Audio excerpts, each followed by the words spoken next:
The most spiritually impactful part about the trip would be seeing the amount of faith that the Nicaraguans have. It's always been on a couple of trips, and it's always just so surprising to me that their faith is just so strong compared to mine sometimes, and they go through heartache. And there was just one example real quick. There was a lady we met with when we were doing food distribution.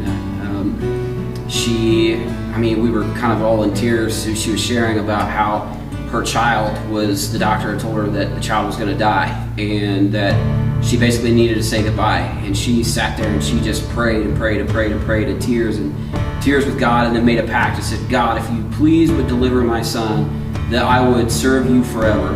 And our son is alive. And it's just amazing.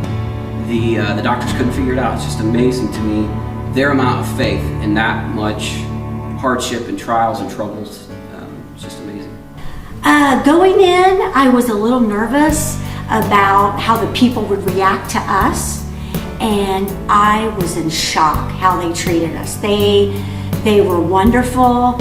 They were so kind, so gracious, gave us hugs. I had never been hugged like that before. I couldn't believe that they touched my lives, the people did.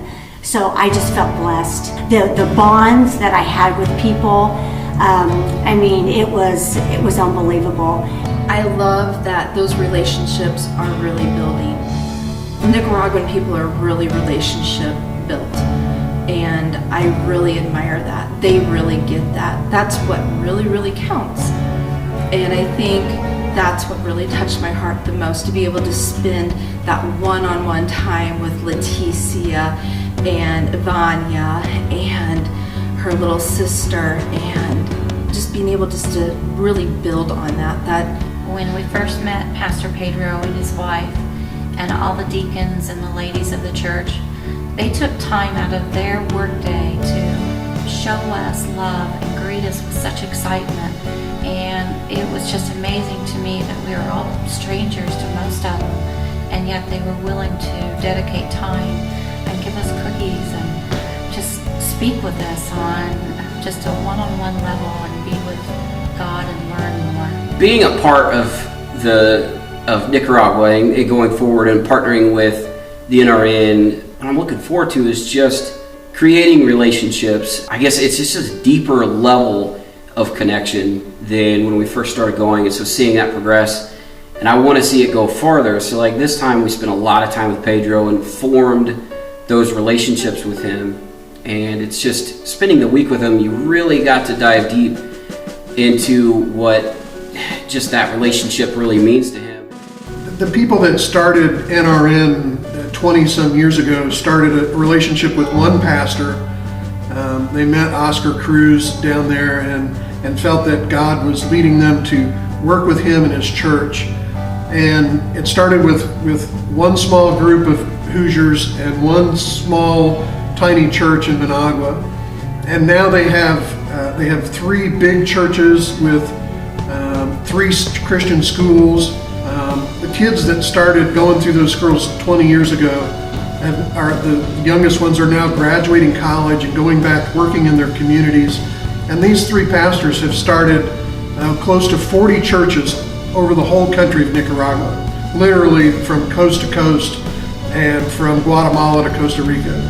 And so I'm looking forward just to kind of continuing that work with him and coming alongside him. He has a heart for reaching people for God and bringing in people into the kingdom that is just amazing, and it's just a privilege to work alongside him, and I just want to keep going back and supporting him and deepening that relationship that really kind of came of age this last trip. And I want to be a blessing to the Nicaraguan families. I want to show them some of my nursing skills so that they can learn some things to make things a little better, a little healthier for them.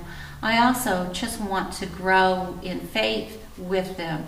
Their constant, total happiness and beliefs were amazing to me, and it's very eye-opening that us North Americans don't share as much as they do. I mean, they share their love, they share their friendship. They have no strangers in their lives. And they have so little. We have so much. And yet they have more faith than we do. Child sponsorship is something that several years back our family really prayed about. And we started sponsoring a little girl through TAV, through Nicaraguan Resource Network, and her name is Naomi. We started sponsoring her when she was in preschool, and now she's in 2nd grade. And that, being able to see her and know that she's just not a picture of a child that we're sponsoring is a huge blessing. Being able to go there and physically see them and see what their lives are like, and also see what we're being able to do as a family and through Christ to minister to her, and not only her, but to her family. I wear this little angel around my neck to remember that I have a little angel that lives in Nicaragua, that it reminds me to pray for her daily and her daily needs and her family's needs. And I couldn't think of anything else more than all those children there that need sponsorship, that need help, that their family needs help of whatever the situation may be. That if you are not always able to go there physically, but if you could pray about it and see if one of those children could maybe make a way into your home and make a way into your heart, that you could help maybe just one child make the world a little better place, make Nicaragua a little better place. Just something that you can't expect is, it can't really quantify, is the amount that you will see God move. And it's like, wow, God's really moving. Then the next time you go, and it's like, holy cow, you really see it. You really see God move, and you see miracles happen. And so we had a chance to sit down with Pastor Pedro and talk to him actually about the trip that we had done previously to this one. And on that trip, it was more of an evangelism kind of outreach focus. And so we brought a couple movies in Spanish, and we blew up an inflatable movie screen out in front of the church, and we showed the Jesus film, and we showed God is Not Dead. And at the time, it might have been just because it was our first week with him, but he didn't seem like he was really excited about it. But I got a chance this week to sit down and ask him about it, and he was so excited. He told me that there was a man who, in the invitation time at the end of one of the movies, gave his life to the Lord there, and now that man is the head of his children's ministry. And so that was just a really oh wow moment. Like, you have these doubts that you're really doing as much good as you'd like, because the amount of the poverty is so severe, and you wonder how much good can I do. But then to sit down and hear a story like that was just a real surprise and a real joy. You have to see what this living is like, this God's belief, this God's blessings, and that you just, until you're down there, you don't realize how special it is. This doesn't have to be your life's work. It doesn't have to be a 10-year commitment, is what it turned out for me. God has us all in different places and doing different things, but I think try it once and see if that maybe is something God does want you to do. I think everybody who goes, it changes your life. To see and to minister to people up close and personal, and to see a different world, something that I think can really benefit almost anyone who would want to go. I remember being my first trip and how eye-opening it was. I think that is something that God has really put on my heart, that in the future, I think this is something that is going to be more permanent in my life.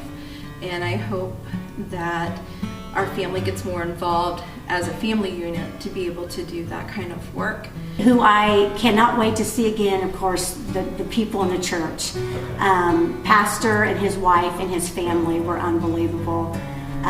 There were just all the kids.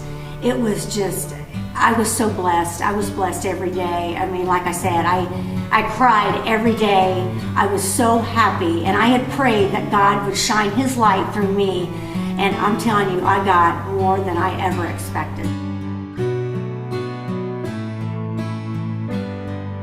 So we're looking anywhere from February to April for our next trip, just depending on what dates we can get available through partnering with the NRN.